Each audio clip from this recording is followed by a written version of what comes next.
Um, we have in this book, A Spectacle State, he is examining how Hindutva is shaping culture and art in the current time scenario. In continuation of his earlier work, I see it as a continuation of his earlier work where he is looking at the contemporary in a very critical lens, with a critical lens. So we are pleased to have you here, Brahma Prakash. Can we please have you on stage? Um, Alongside, when we were thinking of discussants, possibly one name that kept coming to our mind was Praveen. Praveen has been following anti-caste politics and also the contemporary issues for a long time now. He is also teaching at Joseph's. He teaches political science at Joseph's now. Um, you sit here. Yeah. Thanks, Praveen, for joining us in. Now I hand it over for a discussion. I haven't actually spoken to Praveen and Brahma about the mode that they were thinking of. So, how do you want to take it?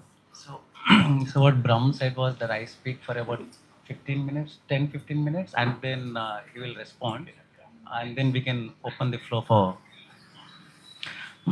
Sashank. Thank you for introducing the book and also Brahm and me. Good morning, everybody. Yesterday it rained in Bangalore, and we saw how horrible the rain was. But all of us somehow made it on a Saturday morning. Uh, so, firstly, before going into the discussion of the book, I thank Guru Prasad, the editor and publisher of Aakruti Books, for hosting this discussion. And thanks to Sashank also for initiating this. So, in the year 2000, let's say, Brahm had a book called Body on the Barricades. This book became popular, and this book is read, let's say, from all circles, the academic, activists. That book was not literally limited to the academic circles. And Brahm's first book, Cultural Labor, it was more academically rigor, and it had extensive footnote and it had extensive field notes. Body on the Barricades, you know what it did was it simplified writing and it made it accessible to the audience. And remember the Occupy UGC protest that was happening in Delhi, and literally you could see students on the barricade. And when Ka NRC happened, let's say Jamia protest happened, or let's say students fee hike movement, all of that. Police was beating students, and police would take students on the barricade and beat. And students would also be fascinated to climb the barricade. Fascinating is not my term; it is Susan Sontag's term. Badri is not original. Badri copied from Susan Sontag. This is Badrinarayan Tiwari, who wrote Fascinating Hindutva. So there was a very popular image of Jitendra Suna, who let's say, who was trying to climb the barricade, and police was trying to beat him, and student protesters was trying to, and that is the image of that image resonates when I think of Brahm's book, Body on the Barricades. And more than the let's say academic reviews, that book was reviewed a lot, and that's how if a book has to be successful, people have to read not just in academic quarters but in other quarters as well. So having said this, Brahm has written, let's say, in EPW, he has written in Scroll, Outlook, The Wire, and all these spaces. Couple of these chapters are already available, not extensively, but in bits and parts. He's written on Kumbh Mela, he's written on Bulldozer, and he's written, let's say, there is a personal self that runs throughout the book. He's narrating his experience in Bihar. He's telling that when he was growing up in Bihar, he had this imagination of, let's say, being a Kshatriya. And he had this imagination of, he has this title called Singh, which he doesn't use in any of his publication. He only uses the first two, Brahm Prakash. And in UP, Bihar, we see, let's say, from the Shuddhi movement from 1930s, from the 1940s onwards, we see these people use Arya title and let's say people use Singh title just to claim the Kshatriya or the caste forward upper caste title, and this is not Sanskritization process. This is just to fool the public space. Sanskritization is when you actually become part of the Savarna, when you become part of the caste Hinduness. Here, when people use this is only to manage the social institutions, including the social institutions, political institutions. And this book is divided, let's say, into 7 chapters. The introduction is Hindutva is fascinating and the making of spectacle state. Brahm gives 5 explanations of spectacle states, and he borrows it from the French book, let's say, Spectacle Society. But Brahm doesn't justify in the whole book why is he using the term spectacle. Spectacle Society is when there's a spectator. State, if you want the state to be spectator, state should not act at all. Hindutva state is not a spectacle state. Hindutva state is an active participant in everything. Hindutva state becomes spectacle state only in once when society takes law into its hand. Let's say when lynching happened, then state will be like, no, state is not complicit in this. It is the society that did. Their state becomes spectacle. Otherwise, now there is no real difference between state and society. When state becomes society, when society, let's say this is Joel Migdal's argument. Let's say there is a strong society and weak state. There is a weak society and there is a strong state. You flip this you flip this, and this is how exactly Hindutva operates. Hindutva is not really a strong state. Hindutva is not really a weak state. It's a combination of both. And in this, Brahm is really trying to tell, how he conceptualizes 5 arguments. But more than the conceptualization, what I felt is that a spectator is someone who is sitting silent. Spectator wants to tell, let's say when we all go to watch, let's say cricket match, football, anything, we like, this shot could have played like this could have done like this. And here is a state, state is actually telling people what to do. For example, the Prime Minister himself tells in the parliament there is someone called Andolon GV, and he makes a mockery. And when the Prime Minister is himself telling people what to do against people who are dissenting, then the idea of spectacle state is fizzling out. And then the first chapter is Theatre of Hindutva, Rights of the Republic. In this, there's a nuanced argument that earlier the progressive space is dominated by, let's say, IPTA, left theatre, but it is no longer the progressive. But earlier you had the, let's say, classical, which spoke about the Hindu and Hinduness, but now there is a co-option of the theatre, and there is literally virulent, let's say, injection of the right-wing ideology in theatre and cinema spaces. And the next chapter is Dance of the Bulldozer, and he says flat but fascinating. In this, he's arguing that Hindutva is flat, and he comes to this opinion that Hindutva is dependent on bulldozer. And Italy, Germany, all these fascist Nazi states, when they literally wanted to erase a house, when they wanted to erase some population, they used bulldozer. But what Brahm doesn't do in this is that he doesn't go back to the history of Hindutva, let's say 1990s. 1990s, when Hindutva was really marching into the society, it didn't really require any, let's say, instrument.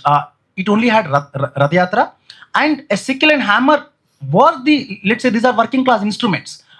This guy, Akhil Katyal, had a poem, no? Remember the 6th of December, the sickle and the hammer that dismembered the nation. It's a very important intervention by Akhil, but the symbol of Hindutva is not an instrument. Hindutva is not dependent on a machine. Hindutva is dependent on the mind of a human. Hindutva is dependent on the mind of the, let's say, any Indian. When you say that, this is flat, Hindutva is complex. For example, Savarkar is a complex thinker. Savarkar is anti-caste. Savarkar is okay with beef eating. Savarkar is okay, let's say, with interdining, intercaste marriage, all of this. But Savarkar has an action plan. But excluding Savarkar, the other ideologues of Hindutva, they are flat. They have clear-cut definition of what is our state and how to use state. And this argument of H-pop, now Brahm is arguing that, this H-pop, Hindutva pop, and how classical music is in itself has, let's say, the Hindutva element. In this chapter, what he does is that he argues that how music is used as an instrument, how music and sound is used to justify violence. And you remember this Gulal movie in which Piyush Mishra has this song, Arambh Hai Prachand, all of that. It is not just the sound, but the lyrics in that. And what Brahm also didn't do is that he didn't go back to Bhagavad Gita. Let's say Bhagavad Gita is recited early morning and in the evening, in which the lines of Bhagavad Gita are instilled into your mind and it justifies how to do violence. Let's say when Krishna is asking, when Arjuna asks Krishna that here is the guy who is a refugee. Let's say Karna, when Karna falls down, he's a refugee. But Sri Krishna tells, no, no, it's okay to kill this guy, even if this guy is in a refugee condition. So the lyrics and the lines that are there in all of this are going back to Hindu epics and Hindu myths. And in the end of this chapter, Brahma is offering us an option, that is the alternative to Hindutva is he takes the Maharashtra example where April 11 to April 14, the whole of Maharashtra becomes anti-caste. After that, they are not anti-caste. Only that 4 to 5 days, that seasonal Ambedkarites. They want to charge India, but they are in fact seasonal. So this 5 days, the whole of Maharashtra is not against Ambedkar. It is not against, let's say, the equal traditions or egalitarian, the Nathpan tradition. Nathpan and also Varkari tradition, all of this Maharashtra, Phule, Ambedkar, Shahu, all of this. And in the next thing, Brahm is arguing that why do we need a sword? Like, this is the Kshatriya imagination. What BJP actually did is, there is a reason why BJP uses someone called Ram. And what BJP did is, BJP used Ram as a character. And Ram is a Kshatriya in the Varna order, even if you take the mythological reference. And we do this, in Karnataka also, people do this Ayudha Puja. They buy all these banana leaves and they bring all this, I forgot its name, I don't know English so much, this vegetables. They bring all these vegetables, they do a puja and they break it on the road and they spill some vermilion. And then they also, we make children, when infant babies are there, infant babies are just kept in the house, and there's some puja that happens with infant babies. You keep a sword and duplicate gun, pen, book, money, all of it. And then children, whatever children picks up, see, we are trained how to think like a Kshatriya. Let's say from childhood to now, from childhood to, let's say, to the death, most Indians fascinate being, let's say, Kshatriya. The whole of ancient philosophy, medieval philosophy, Indian and modern Indian thought, it is filled with how to be a king or what does it mean to be a ruler. And let's say from Ashoka to Manu to, let's say, Rama, from taking the real and the imaginary, including Modi, the very act of Modi, let's say Modi wearing this skull gear, what is this Rajput kind of cap, and Modi just doesn't hold this sword on August 15th and January 26th. Otherwise, when he speaks from Red Fort, it's actually like he's the king who is giving the speech and everybody is there. It is just that the Red Fort has to be opened and everybody should be sitting inside. It's just happening outside.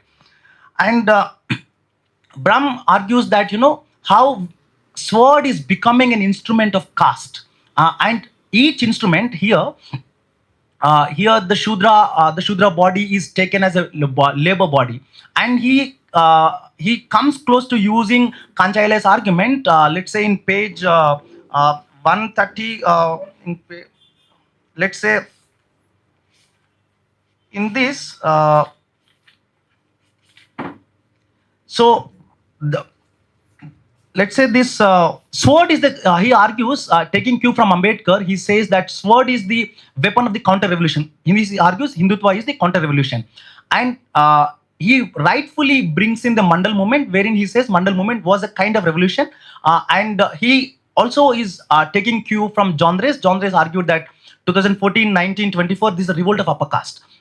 Everybody is arguing that this is the success of Hindutva, but it is a revolt of upper caste in one way against the politics of social justice. And in this,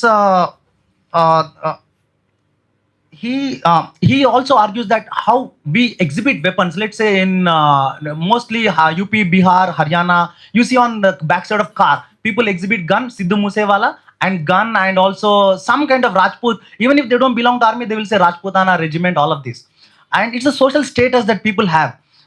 And there's one in page 134, he argues Hindutva's history is a historical division of the spoils of glory between two communities.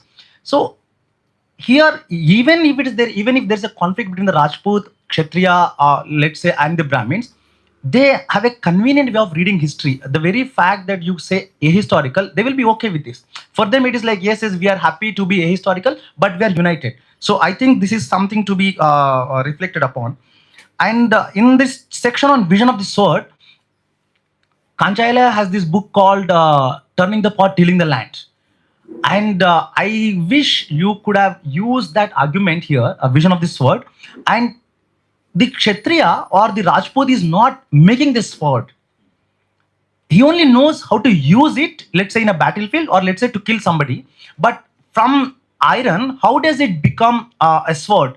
If that argument could have used, let's say from the Harappan civilization to now, who is working with, let's say, the steel, who is working with, let's say, with iron, and who is making the instrument in the first place? You came very close to, and in the next 10 pages you come to Kancha. I was very predicting that you're coming and you actually are reaching Kancha Ilaya there. And then he is also arguing that most of the Hindutva thinkers, let's say from Aurobindo to all these, Pondicherry is very close to Bangalore, and Bangalore holiday destination is Pondicherry. And most people visit that Auroville and all of this Aurobindo ashram, and they take solace in that. It is Aurobindo and Vivekananda who is actually, much before Savarkar they're doing. They both argued that, it is the Hindu men, the demasculinized Hindu men, that is making, that's giving space for the Muslim invasion. Savarkar argues this. And then in this chapter and other chapters, Brahm also argued how Vivekananda is against the Chaitanya sect in Bengal. In the Chaitanya sect, Chaitanya argued that, it is only love, and Chaitanya is actually making people feminine. That's one understanding, but is more propagating love and is not propagating any kind of anger. And then he's also used this term subaltern Hindutva, which is Sajjan Kumar's term. And Sajjan Kumar did this fieldwork in UP and Bihar. And Sajjan Kumar's formula is very simple. They circulate some electoral sheets, and they have these research assistants, including themselves. And what are people say, I'm voting for BJP. Voting is a different thing. People vote for BJP, people vote for Congress, people will not have BJP ideology despite voting. People will not have Congress ideology despite voting. And Sajjan Kumar never really explained in any of his, Jafrullah also, all of these people who write on Hindutva, subaltern Hindutva. In this argument, one of my friend Birendra, he contested 2019 Lok Sabha elections from Jharkhand. He made this interesting argument. He said that Hindutva is also containing elements of social justice.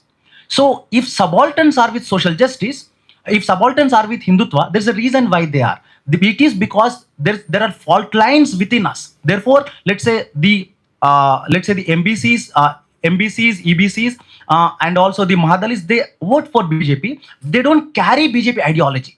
And that could have been clarified here when you had mentioned this. And then the next chapter is Angry Hanuman. And here, Hanuman's anger is not coming from within. It is coming from an external entity. And the way people become angry in today's society, we don't really have anger towards, let's say, a Muslim, let's say towards a Christian, let's say towards a Dalit, Adivasi, or minority woman. It is an instilled anger. Is it an original anger? It's a created anger. In this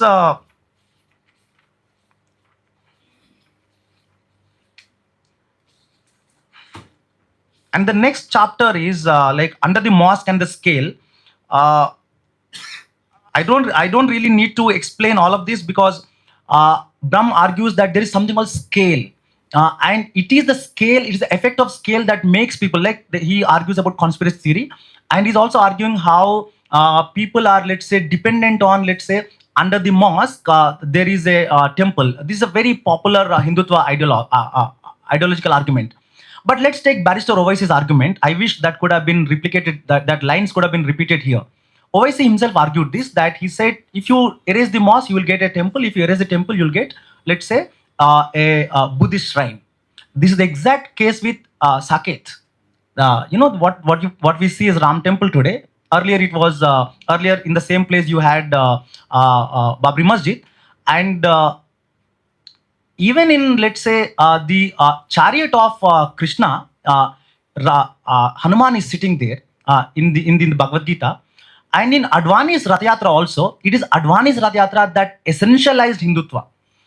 It is Advani, and if not for Advani, there is nothing called Hindutva in today's Indian politics.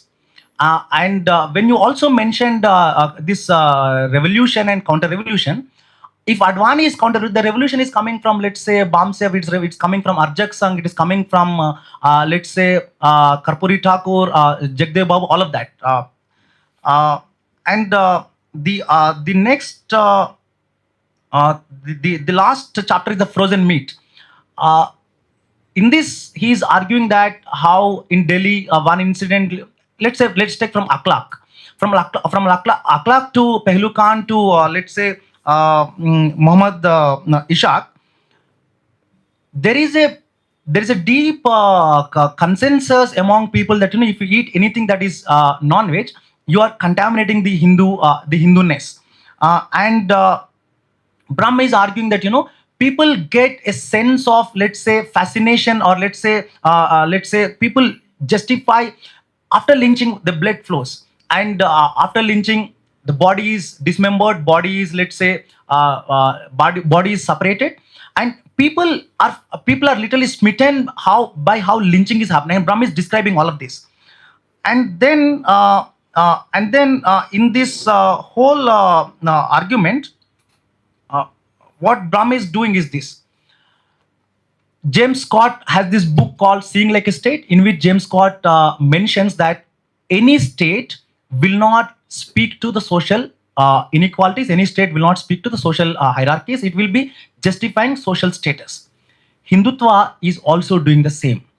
And in this book, what Brahm did is he tried to argue how Hindutva is using culture, how it is using religion, and vis-a-vis culture, it is shaping our emotions. Even if there is no Hindutva, we are always already Hinduness in the sense of Savarkar. Precisely because the very fact that we think with our caste, the very fact that we think against one caste, it is Hindutva. And we had to have, let's say, 12 years of the current BJP at the center to realize that we are deeply into Hindutva. Ignoring this, if we ignore the current Hindutva's regime, India is always Hindutva. It is just that we're speaking now. Let's say Savarkar argues in Hindutva from Ramachandra to now. It is Savarkar's argument, not my argument. We are always a nation. And Hindutva doesn't have a conception of state. Hindutva thinks in the civilizational discourse.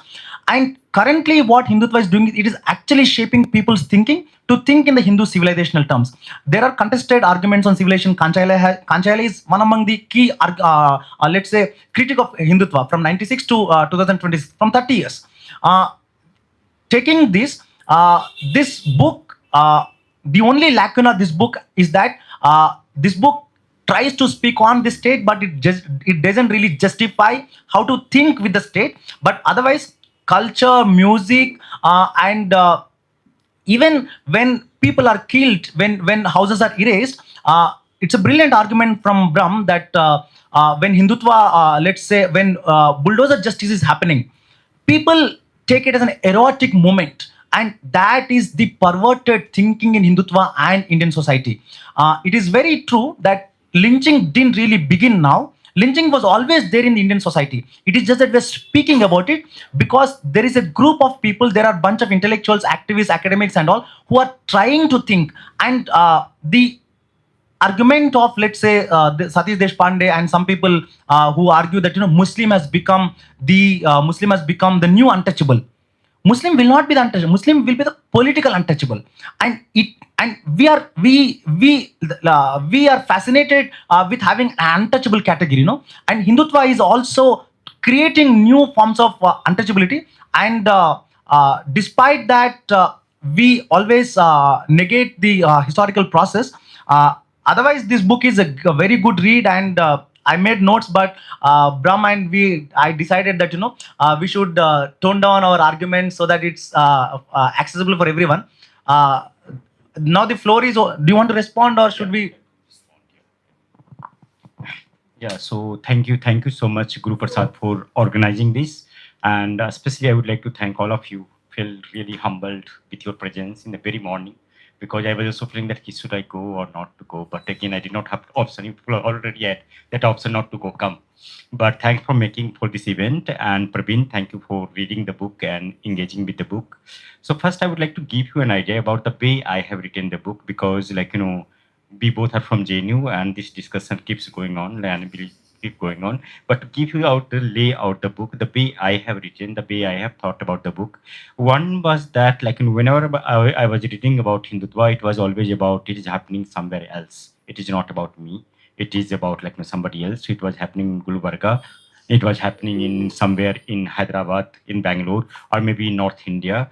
But it was not part of my family. It was not part of me, and that is where I start with, and that becomes the marker for me. I also wrote few pieces before in a scroll in other places, but once I made a visit to my hometown, then I saw that some of my family members they are also taking swords and participating in this rally, and to that extent, I saw my own nephew is going on the bike with a flag on, and that was a heartbreaking moment for me. That was the kind of moment for me that literally made me that okay, external outside argument is fine, but we not necessarily need to reflect back from the more personalized personal kinds of view, because either you are thinking about Savarna communities, you are thinking about subaltern communities, you find huge participation in Hindutva kinds of rally, especially when I talk about H-pop, Hindutva pop, when I talk about Ramnavami procession, then massive participation of subaltern communities there.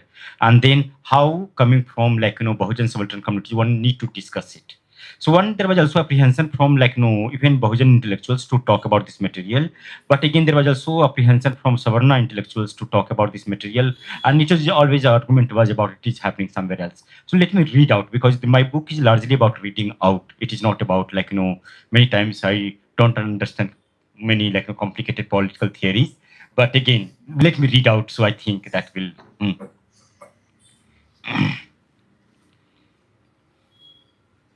In 2025, when I made an occasional visit to my hometown in village in Bihar, around 70 kilometers from Patna, some new development took me by surprise.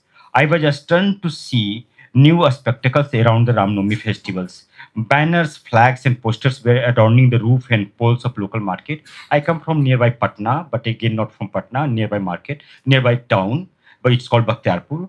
On the day of Ramnami, I saw a procession of passing through it, and I think many of you must have been seen this kind of procession. Youths were dancing to the DJ mix of other songs and Hindutva pop, H pop. Some were riding the bikes with the members sitting behind, brandishing swords and sticks in the air after every slogan. Though they were not in uniform, most of them had saffron turbans on their heads or saffron gamcha scarves hanging around their necks, giving a sense of color and uniform.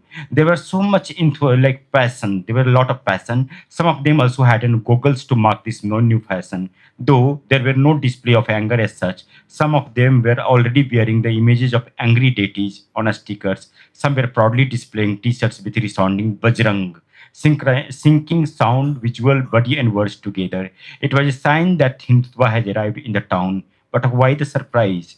Was it not so common now in India? Now that I was not familiar with the cultural phenomena, I had been writing and reading about this.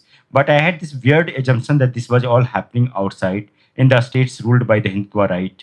In my state, BJP alliance was in power for some time, but I still thought that their organizational link remained weak in the state. Hindutva existed for me like an quote unquote anthropological subject. It is somewhere else. Not in my parts of the world, not part of my world, not in my locality, not in my family, not in my community. They were from somewhere else. In my idealized belief, my village and town were still out of their reach. My people were not part of their new culture. I had presumed that it was all so called upper caste Savarna things. Hindutva was somewhere else for me in Gulbarga, in Hazaribagh, in parts of Haryana and Uttar Pradesh. In the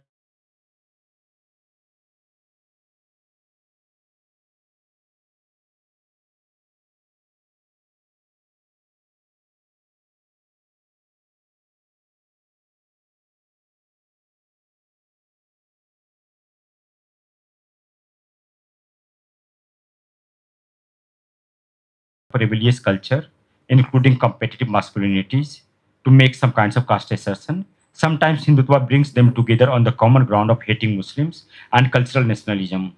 For some time, I remained caught in the whirlwind. Whenever I would talk about Hindutva, the faces of my nephew and neighboring youths would flare up before my mind's eye. And in the Ram Navami procession, I could see my nephew dancing in the crowd as if he was in trance, shouting slogans and marching with the flags and swords. The memory makes me shudder. The images stick to my skin like a criminal tattoo, and I felt like chill like a piece of frozen meat. So all these memories I'm trying to bring back, where I have trying saying that Hindutva is not somewhere outside.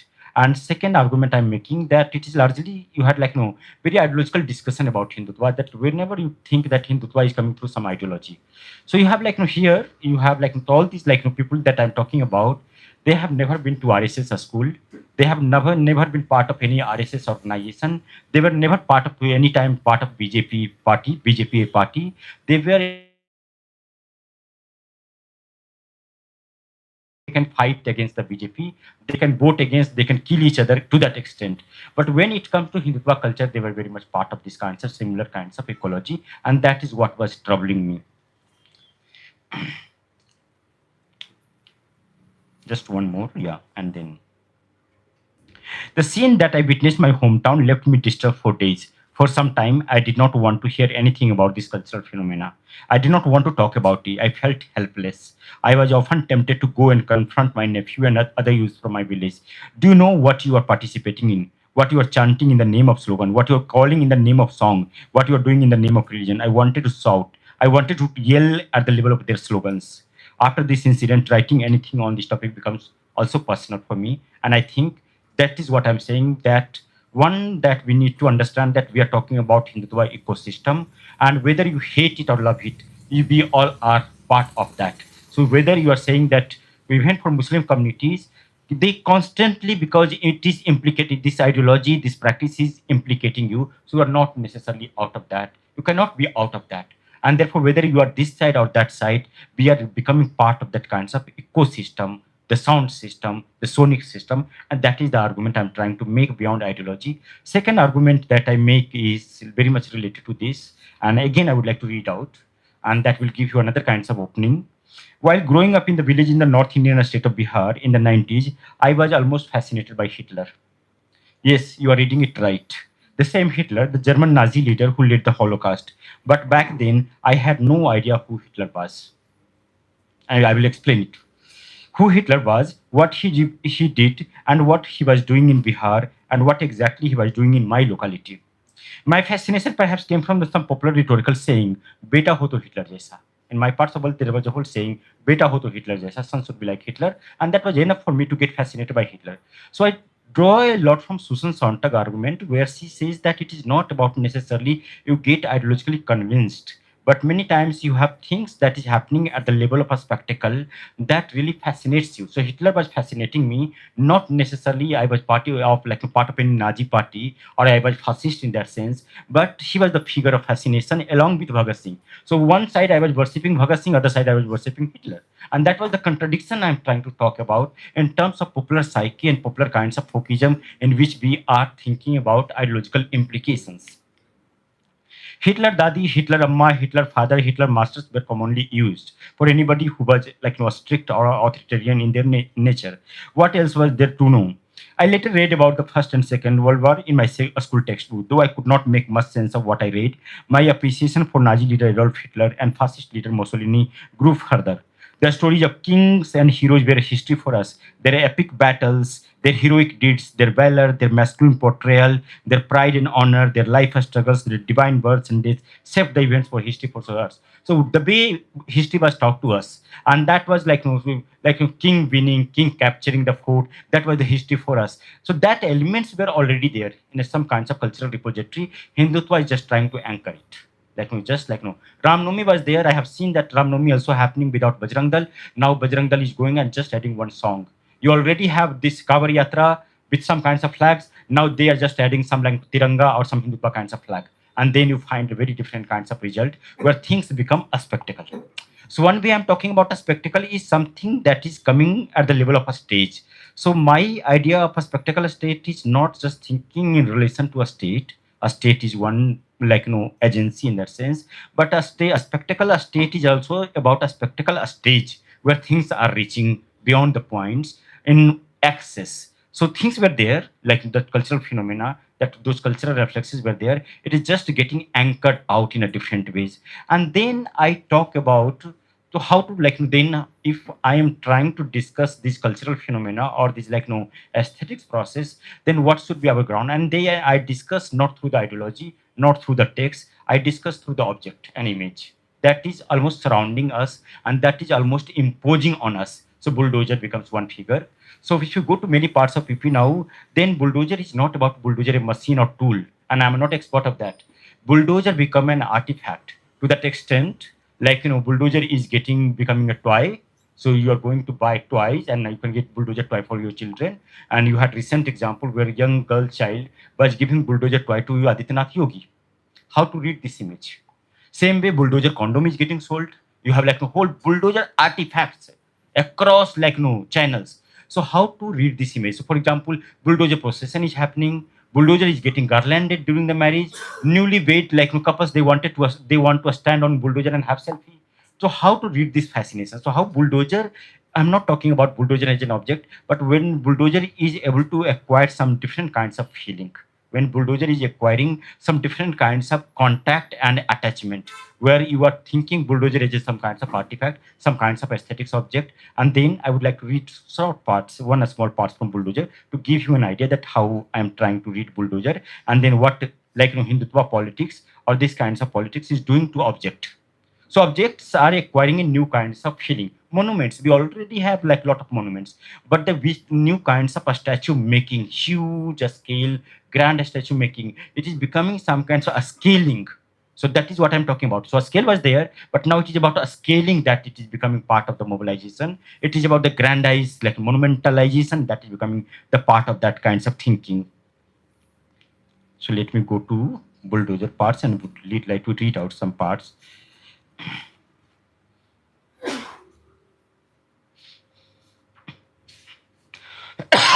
Sorry, also a very bad viral and things, so still feeling exhausted, but yeah.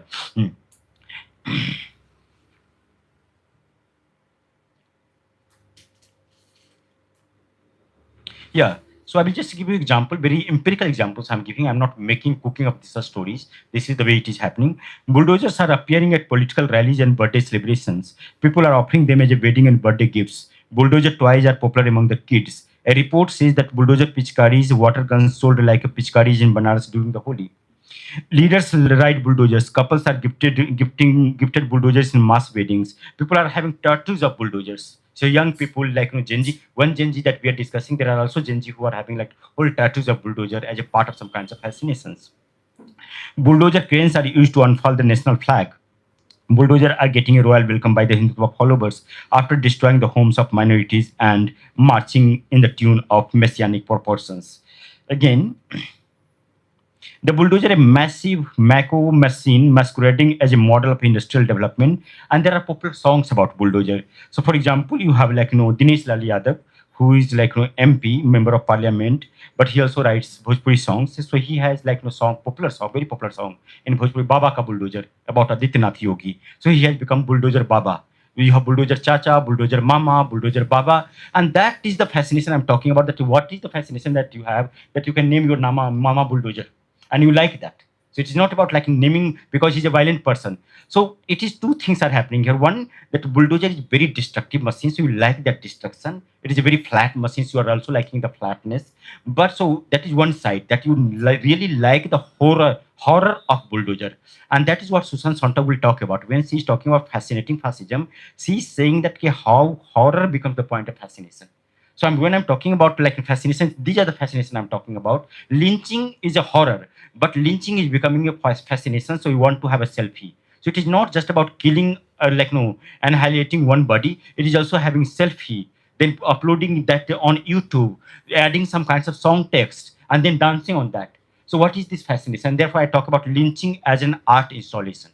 So it is getting properly, bodies are getting installed to make some kinds of effect at the level of aesthetics. It is almost getting aesthetics kinds of appeal, and that is what I'm talking about. Same way, conspiracy theory, a lot of conspiracy theories. There are like every temples have some kinds of like a mosque or something like that. So I'm talking about those conspiracy theories, and why be like conspiracy theories? Because conspiracy theory gossip always gives us some kinds of leisure, some kinds of fascination. So under the conspiracy theory, there is a underneath layers of aesthetics that is also perpetuating these kinds of violence, and that is what I try to also talk about. Yeah, so but coming back to Dinesh Lal Yadav, famous song. So he has this song, Baba Ka Bulldozer, and the song goes like this. घुस जाला गलिया में सांप बिच्छू गोजर चलेला जब चाप के बाबा के bulldozer. So I come from that region and I can read out the lyrics. So it says, snakes, scorpions, centipedes go hiding in the holes when Baba bulldozer comes pushing. The machine is doing something beyond its, and that is the argument I'm trying to make. So machine is doing something beyond its mandate. It is not like a mandate of a machine. Same way when when I'm talking about music, Hindutva pop, then you have one music genre that can. So now you don't need a speech, you don't need text, you just play music and the violence will reverberate in the streets, and that is what is happening. Take the whole recent examples of 10 years now.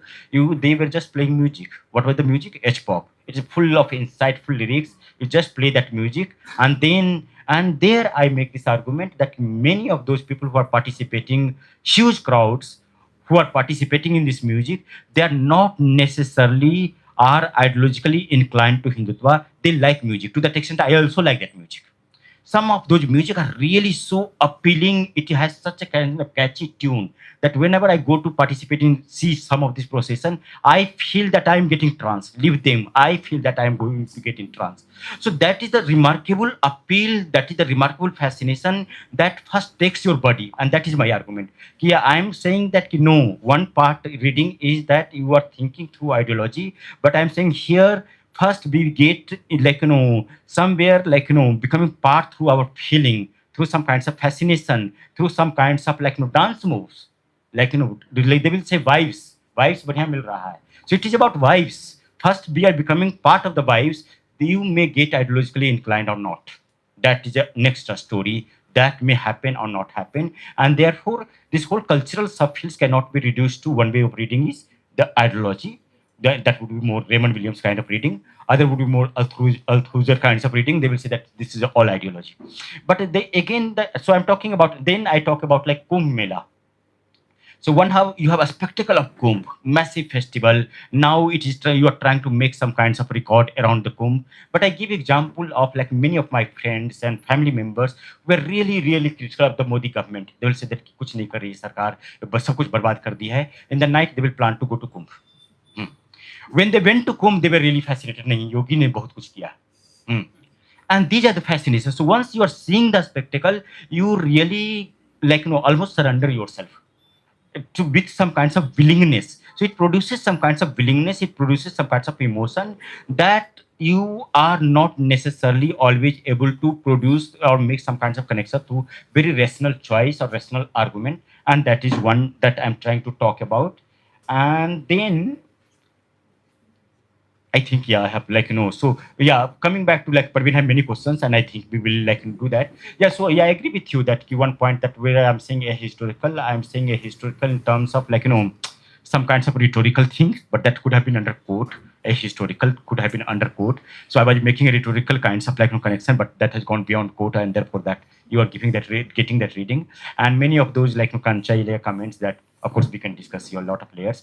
But I'm saying that so I'm trying to read some of those cultural phenomena that is happening more at the unconscious level, that you can be against Hindutva in terms of policy, in terms of governmentality, in terms of a state. And therefore, I'm not talking about just a state. I'm talking about the state that you are in, the stage that you are in. And therefore, a spectacle state is one way is the formation of the state. But I am also talking about, it is also about the way you see the world outside, a spectacle.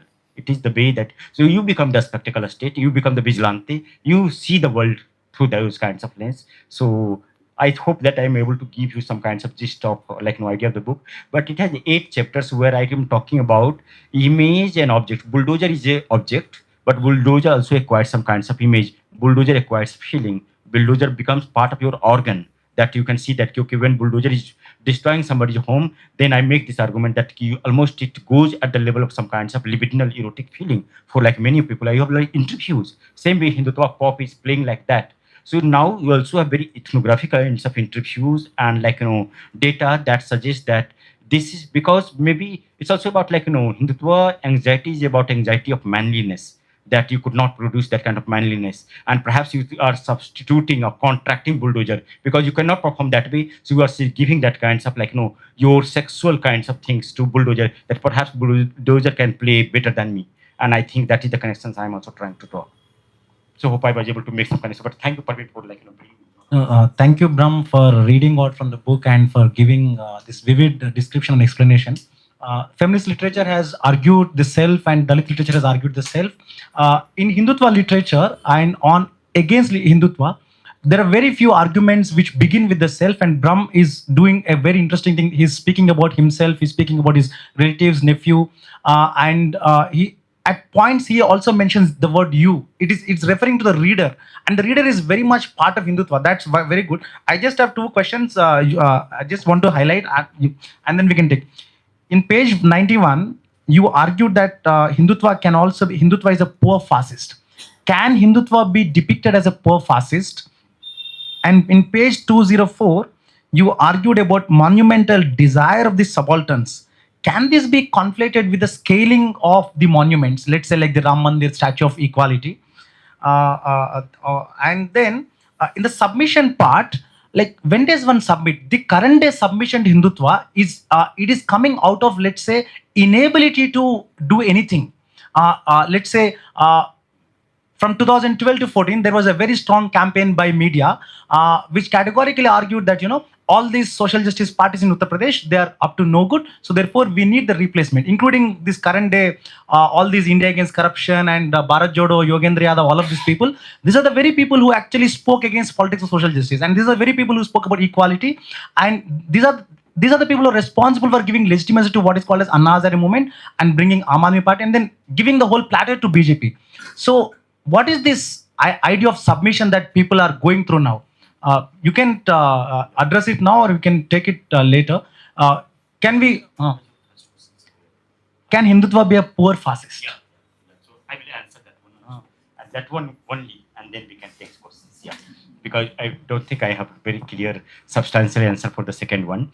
But yeah, so why I'm saying that Hindutva is really poor fascist, because if you read that whole fascist history, and especially about that art movement, because I come from art department, I teach in theater and performance studies department. I do politics is my extra kinds of things. Otherwise, like I come proper theater performance studies, and that was like my first book about where I talk about folk, ritual, and those kinds of connections.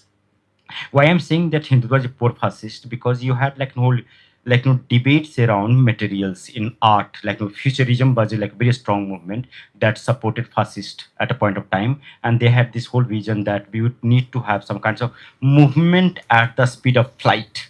So they wanted to have very machine kinds of image of the future. So they wanted to produce a lot of machine, sharp nails, things. So why I'm saying poor fascist? So, and then they had this focus on flight, on war machine, Sten guns, the very machine kinds of really that was the crux of futurism. Hindutva is going back to sword. Why you need sword? That is what the argument I start with. Why don't have AK-47, have some Rafale jets and things in your rally? Why you are going back to sword kinds of that kinds of weapon or that kinds of imagination? So why you are making a medieval kinds of move? And therefore, in terms of material, second, in fascism, you had a lot of debates around steel and iron. Because still, if you're thinking about Hindutva imagination, they remain the very level of iron for me. Loha ke around hi ghum raha hai. They have not yet gone to a steel. So futurism was still thinking at the level of a steel in terms of very actual materials I'm talking about. And therefore, I'm saying that thinking at the scale or thinking in terms of some kinds of materiality of the objects, Hindutva remains a very poor fascist. Yeah. Particularly, I think we can open up. Yes. Thank you, Brahm. So, can we have questions? We'll have one and then second. I would just read out one paragraph. And Yes. So I think this book, my book is just about reading, because perhaps I cannot articulate when I'm speaking out.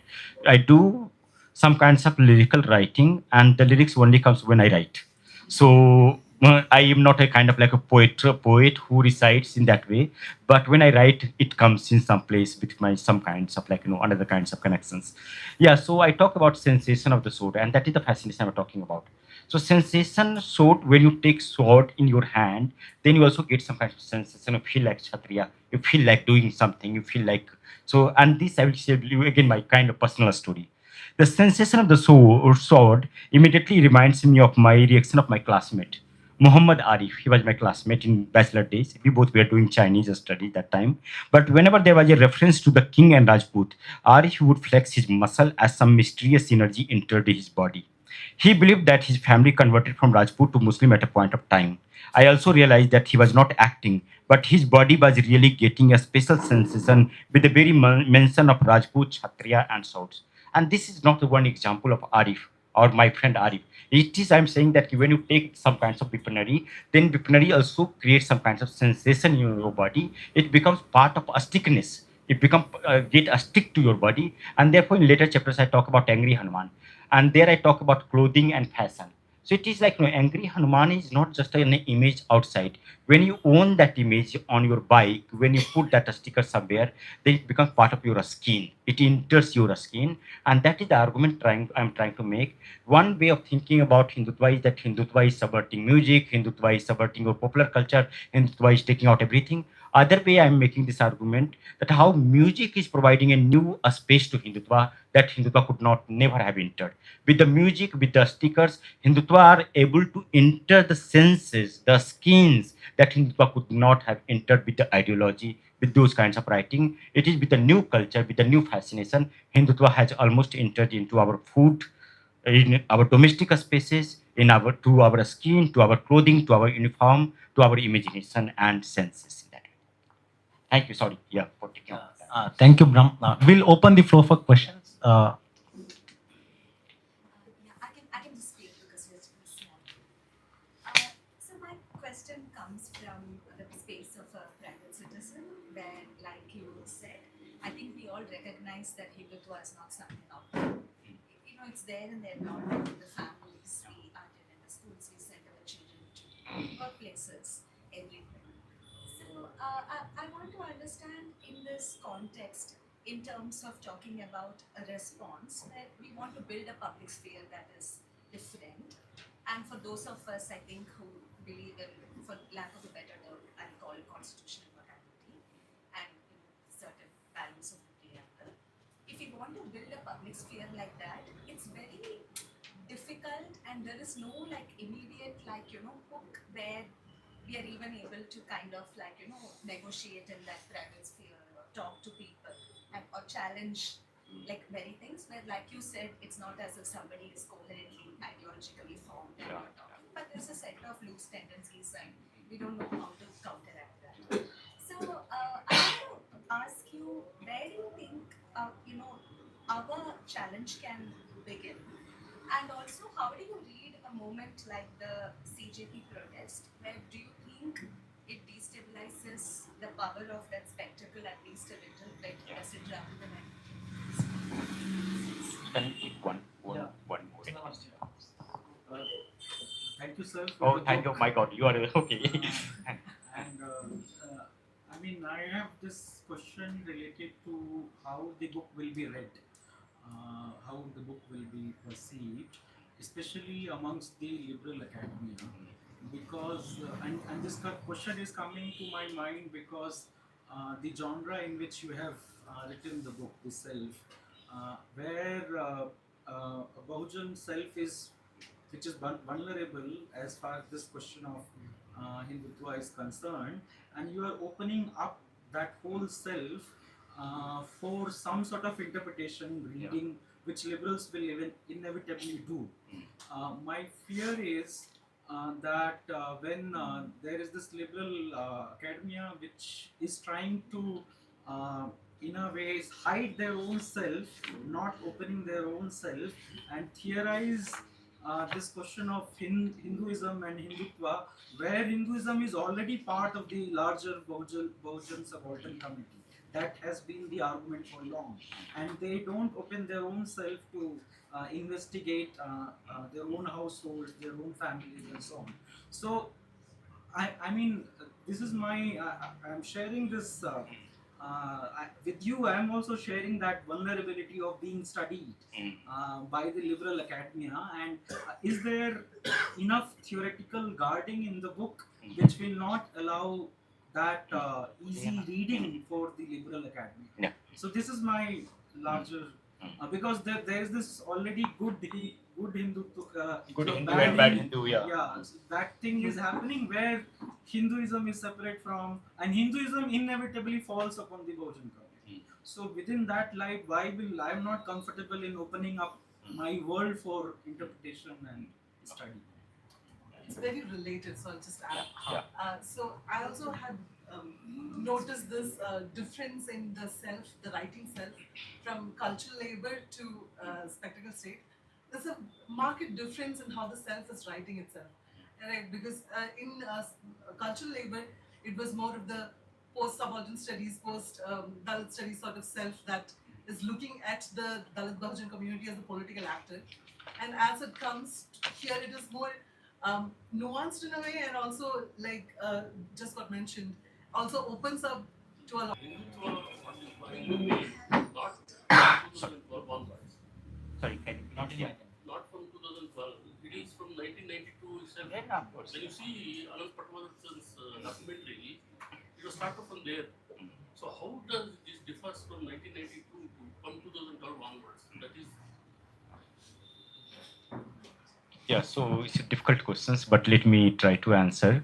Yeah, first about this whole idea of the reading cockroach movement and also some kinds of alternatives.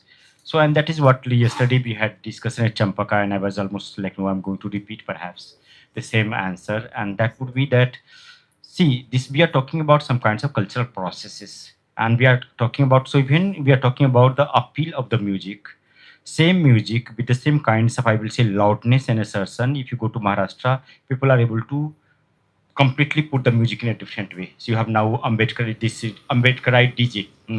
With the same kinds of DJ, you have new kinds of iterations where they are able to make it very in a political in a very different ways. So you had so you already had cultural impulses. Cultural impulses. It is all about contestation. It is all about how you are going to appropriate it, whether you are able to use it, appropriate it, whether you are able to make it some kinds of part of your assertion or not. Because other political parties, other social organizations are not doing anything, and therefore they have complete say on on some kinds of social sphere, the way it is unfolding now. But it does not mean that Hindutva is completely able to annihilate that whole alternative that remains at the cultural level or cultural impulses level, either in thinking in terms of food culture or thinking in terms of different other kinds of stories, folklore, different other kinds of interpretation. So they are trying to impose one interpretation that becomes a spectacle because of various regions, mediatization, different other regions. But it does not mean that they have completely emptied out that whole other kinds of possibilities from that space. So that remains there. It is all about that whether somebody can or one organization can, other organization can do some work there to make some kinds of appeal. About second part is about cockroach. See, also because I was also closely observing this movement. So for me, interesting part is that whole investment of Hindutva for many years has been about consolidating image that is very solid, image that is very masculine, image that has almost become a statue that cannot be broken down. What this movement done that they have created a dent, very very interest dent, and with the dent it appears that the image your spectacle was not that solid, your image was not that solid, and that has given us a lot of opening that it can be cannot sustain, or maybe it is not that solid. So for people who are doing resistance, part of the resistance, doing some kinds of a struggle, so this has been of course it was largely led by the youth and the students, but this dent has created a new kinds of possibility for me, where now we started seeing the spectacle in a very different way, in a quite dented spectacle, or image that was already empty or had no substance in that sense. So that way, Like, so of course the substance is there, but it has its own fractures. So we are able to see the fractures in a quite visible way. So that is what Kyoku's movement did for me. Like, no, did for this, like, no. Yeah, about coming back to it, this is a very, like, when I was writing, then I was almost feeling like that. Should I open myself or not? To what extent I should open myself? And because I'm not the person who maintain, like, you have like a lot of a strategist, you are not a, like, diplomat, a strategist who do these kinds of writing. Like, they will do the writing that, okay, to what extent you are going to pass on the information, so the you cannot get a striken down later. But coming from art background, I know that writing itself is an act of vulnerability, where you are opening up, then there is a possibility that you are opening up too much, and it can become a point where you can also get implicated. And I think as a writer, I cannot maintain that kinds of diplomatic kinds of, like, a strategy and things. And at least that is not part, cannot be part of my artistic truth. The way I take the words, the way I talk about the some kinds of connection, it becomes almost like a prayer for me. So I cannot make that kind of conviction that, okay, I'm not doing, perhaps I should maintain that kinds of a strategy and this kinds of a strategy now. So once you have opened yourself up, exposed yourself, then what are the kinds of, like, the things that you are saying, that how one can be very apprehensive. So in book also, I constantly also talk about some kinds of that whole. I also try to implicate the savarna. I also try to implicate that like when I'm saying about my family, but I also saying that how you are not talking about your family. So it is not about, like, whether I have provided some kinds of protocols to defend or not, but I also try to implicate them also. So it is also about like dialogue between you and me. So when I'm saying I and you, or you and me, then I think that, like, people who are going to question me, they're also very much remains implicated. They are very much part of that, and I think it would be quite difficult to read that book in that way, where they're saying, "Acha, ye bol," just the way like Badri Narayan is reading. Badrinath whole argument about subaltern Hindutva is that ki Hindu subaltern to sara gaya tumhara. They are all part of Hindutva. They are all celebrating. They are all enjoying their temples. They are all enjoying their, like, food distribution. So where are, like, critique of that, like, kind of culture? So I think, and therefore I also provide that kind of constant critique of those kinds of reading, where, like, subaltern Hindutva is, like, so how Badri Narayan is reading one, that he's just talking about temples, he's talking about seva, that how Hindutva is providing new seva, new temples. But then I also try to talk about what Hindutva is not doing, how Hindutva. So there is a whole chapter on Angry Hanuman where I'm talking about Bahujan as a body double. So very, like, deliberately, because I come from, like, community, I can talk about that how, like, Bahujan is almost like Sudra community is almost playing like a body double of Hindutva. So in body double I talk about that how you cannot get your representation is not granted, your image face is not granted, your knowledge is not granted, but you can be only body double. So one way I am trying to implicate the body double who is Sudras, but I'm also saying that in your discourse we can only become body double. So I think there is a dialogue that perhaps, like, is not going to be that easy. But even it comes, I think that for, because we have not discussed and we don't want to discuss that, okay, if we know that, if I know that my nephew is participating, if I know that my communities are participating, if I'm not going to speak about that ground, I don't think that can provide a bit long-term knowledge production in any society. If the things are there, we need to definitely need to counter that, encounter that, reflect on that, and try to provide some kinds of either alternatives and things like that. Escaping that is not the answer for me, neither from the any side. And I'm ready for dialogue. Dialogue can bring me in vulnerability, but dialogue can also can open up different other kinds of dialogue or possibility that I am ready for. And yeah, so also I think it's almost the same. Yeah. So perhaps I have answered you. Yeah, but again, Yeah, we can have more questions. Yes, Not a Sasha. question, but I had a thought. I was reading the book, and at the same time, I was also reading another book. The reason I was trying to bring that out is there is a detailed description of how actually these figures or images are actually playing out in our everyday lives. But I was also thinking, what? So how do we break it open? How do we maybe the protests that happened recently are, as you were pointing out, are giving a dent on that issue. But is there an alternate reading of? Should we push for the alternate reading of those images and visuals and the music, or what is the way out? Is what something that I was caught up with. for example, when I was reading the other book that is there, Kaladiya Kandi, there is a small chapter on how in the 1960s Raja used the same bulldozers as a to push for justice. There is a small chapter on that. He does not think of it from the point of view of the bulldozer and what it signifies. But definitely, I was thinking how things have changed and things like that. So, two parts of this question is do we actually, most of your writing, I sense that it is only concentrating on post 24, Sorry, post 2014. Hmm. As Praveen was pointing out, there may be a bit more dwelling as to what this pictures meant or what this signified in the earlier instances would have been much more. It would have allowed us to understand what all the transformations were across the different time periods. Second, what is the way out, or is there a thought of how do we break this open? Should we think of, say, if we are when we are discussing bulldozer, should we think of an alternate idea of bulldozer, or should we leave that essential idea out, or reject out the need for music, that need for pop music that we that has come from? Or what do we go forth? Where do we go forth from?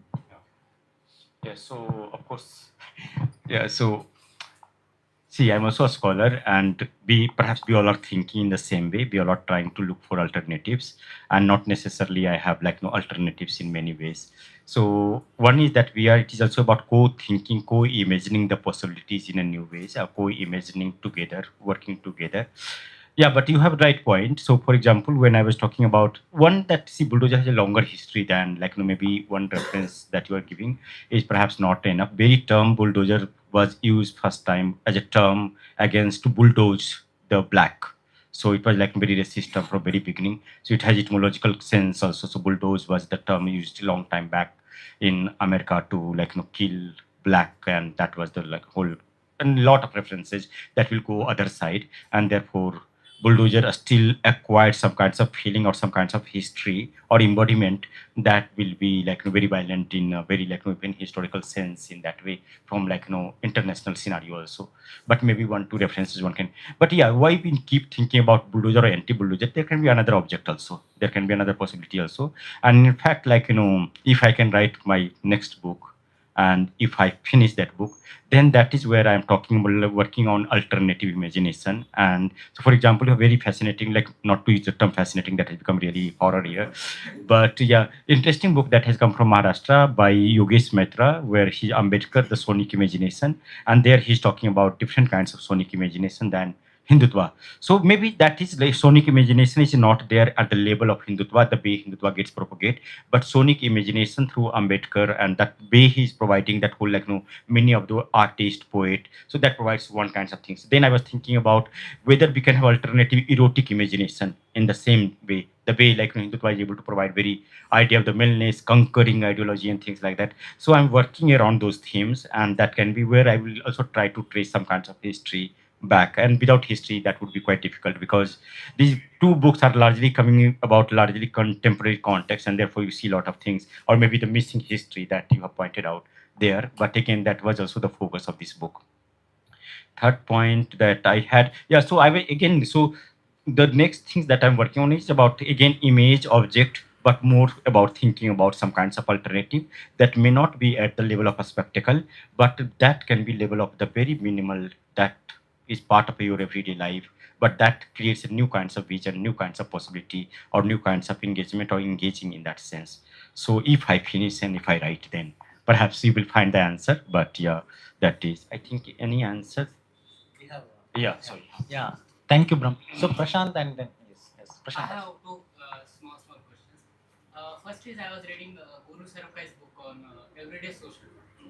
Their thesis was like all the sensory perception of how we live every day that contributes to our larger conception, no matter how complex they are.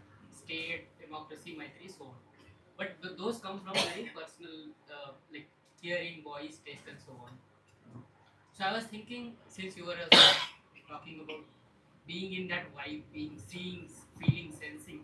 So how do you also see that? Because in that way, it's very much depends on the physical environment around, and then how we then think, and then how the our perception complex ideas build. So I was just wondering about, is there how you see that philosophical trajectory?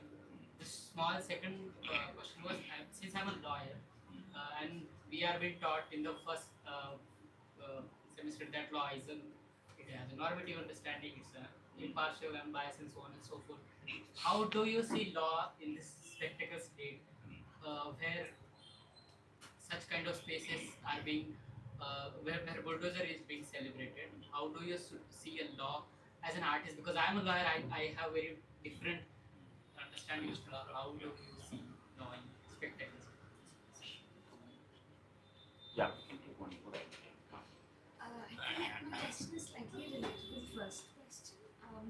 I've only been able to read like up to the introduction, and based on that and based on the discussions here, the book seems to be about feelings with the self in the sense of perception, sensation, the erotic, sensual sort of experience.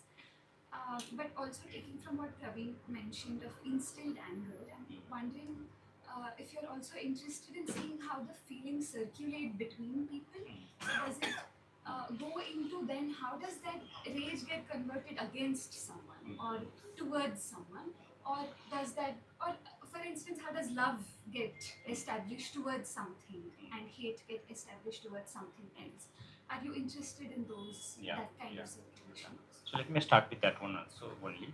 Yeah. So for example, and I have not cited that much, but again, I'm perhaps will write some academic paper because I'm working to both the Jones, where I draw a lot from Sarah Ahmad, and she will talk about like how of these objects are acquiring some kinds of feeling. Feeling means anger, love, or maybe different other kinds of feeling. But she also makes very interesting point that these feelings not necessarily stay with the object or subject.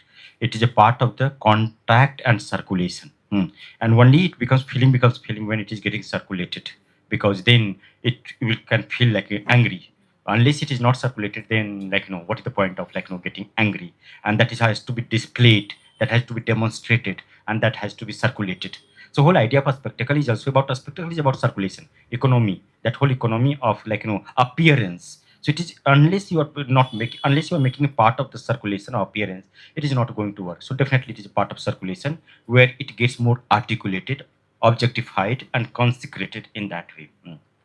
So that would be kind of like and definitely I make like if you read towards the last sticker, especially on the chapter on angry Hanuman, I make those connections that how these stickers, smaller stickers, because one I'm talking about monumental scale, but I'm also talking about very small minute scale stickers, but how it gets a stick to you, but what this stickness means. Is it not just like a stick? A stickness also produce some kinds of circulation, or that like in kinds of possibility of circulation in that way.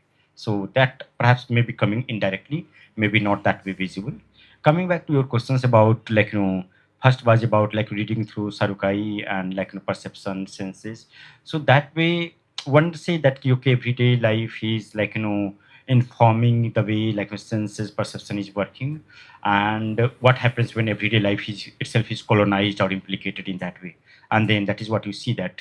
So and that is what I'm trying to say, that it is not just about whom you vote for. It matters less for me that whom you vote for, but again it is about how you fashion, what you eat, what you listen, and what you read, and there are different layers how you interact and things like that. There I think that since sense perceptions are getting articulated or getting colonized in a more like I think how what is your relationship with the object, because like Indian caste society is also about like your relationship with the objects, how you treat different other kinds of objects, how you treat broom and how you treat like other objects, and that signifies a lot. So unless you are not going to quote unquote decolonize or decastify those objects and those like sensibilities, I think the sense perception that we are talking about cannot be just like everyday things. It is already implicated in that way. So that is one part about law. See, for me, law is always about ritual, put in that way, and that is the way. For example, I teach courses on, and that is my core area, I teach courses on ritual festivals and things like that.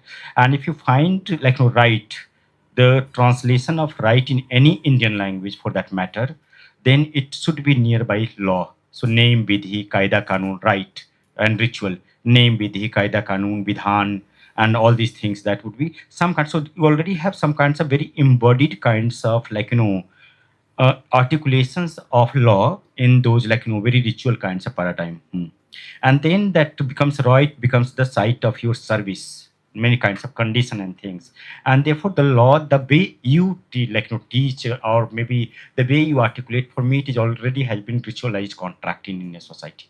So whether there is a written law or not, you know that how to behave, you know how to engage with the other person. So there is a law and there is a law in that way, and therefore that contract. So we need to talk about law. Law always was a contract between say a state and citizenship, but also you have law that remains and prevails in a cultural sphere in a very different ways about seeing and things and like that. So for me that law is very limited for me, and therefore I will say this whole ritualized law and the law with the right kinds of articulation still has a lot of sway in Indian society. And unless we are countering or having engagement with that one, it is quite difficult to talk about that law, because that law still remains say some kinds of documents still have a lot of values, but it is not pervasive at the level of that ritual. Yeah. If there are any pressing questions, if there are any urgent queries. No, but I will just say that read some chapters, some sections from here and there at least, because also it is for me it is about it's not just about argument that I'm trying to press here. It is more about that writing that I do many times. Body on the Barricades was about writing 100 people written about COVID-19. And but again, how people were able to make some kinds of connection with Body on the Barricades, because it is some kinds of modes of writing that I'm trying to engage with. So here also that modes of writing comes in, where you are able to see the things perhaps that the whole idea is that, and that is what I will say, that it is not about producing analytic or some kinds of perspective. It is about let us come and feel, making you feel, or so come to the ground, where the whole emphasis is on that making you feel, where you can find some kinds of connections in various ways, or maybe making you feel where perhaps we feel either implicated or either to do something, the situation is so pressed that one should yeah, if I'm able to make some connections. So I presume that we do not have any further questions. Thank you, Brahm, for explaining your book and for reading from the book. It is very evident that you're speaking to the everydayness of the Hindu, everydayness of Hinduness, and everydayness of participant in Hindutva. And directly or indirectly, most are actually participants of Hindutva, and that is very evident in this book. And this book opens the possibility of reading the self, where the self can be mistaken. That's what Chandraban actually highlighted. And political scientists, psephologists, and sociologists in India, most particularly the discipline of political science, they're misreading Hindutva. And this misreading is deliberate for the fact that there can be an option to hide themselves. And Chandraban is very right. And you take the major political scientists from 2014 to now, you name, they write in Hindu, EPW, everywhere. Your book has the risk of being misread. And despite this risk, what this book is going to do is, this book is explaining Hindutva in a very banal, very mundane sense, what we are doing to ourselves and how we are primarily a participant, and how we have imbibed. Let's say the police department has this opinion that gun is part of their body, and now you are trying to make a new argument that bulldozer is part of the Hindu body, and it is becoming common sense to the Hindu that bulldozer is actually part of the Hindu body. And some of the arguments, let's say with regard to music, culture, and double body, and it is technically the double body that is the bearer, that is the torchbearer of Hindutva, and the risk and the double body. This is the site of contestation, and I hope that this book will get will get rigorous reviews, both in the popular and the academic and the philosophical sense.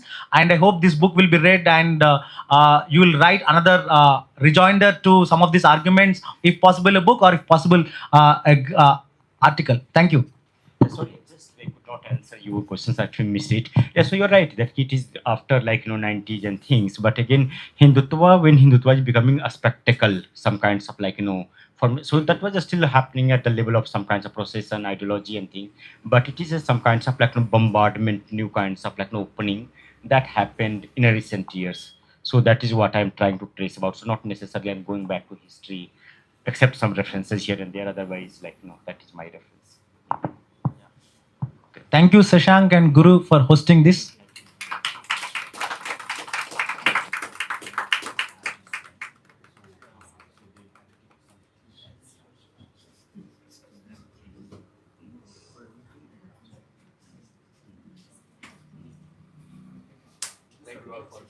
Yeah, so please read wherever like you can read, and I think because also these chapters work in a quite independent way also. So when you read one chapter, then I think perhaps you will see.